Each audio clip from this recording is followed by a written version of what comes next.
Love mo pa rin ako, di ba? Pero ang message ko, happy ako kay Sunny. Text mo, tap. Happy ako kay Sunny. Happy ako talaga sa wow.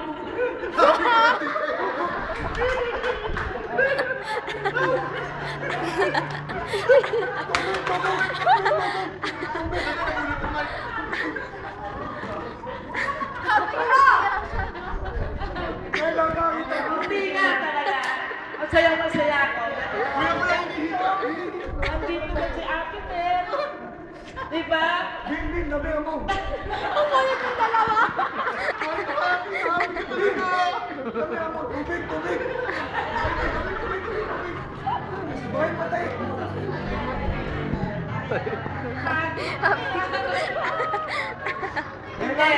Maingit si Tita Maria. Inapil ko na si Sunny, gawa ni Ate Mel, dito lang. Ang ganda ng bahay. Parang gusto mo magkaroon na. Ang gagawa niya ni sa likod ko. At finish yun eh.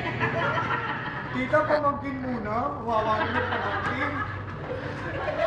Kaya ito. Yung bawis eh. Kaya sabi, hindi sa may birthday na may birthday na pa nito eh. Kaya pala naiyak. Sunny, ang finish yun. Really pala. Love you, Sunny. Kasi, Ate Mel, pakabait ka na ha. Kamay mo.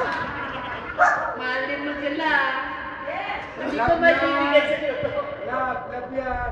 Hindi ka din.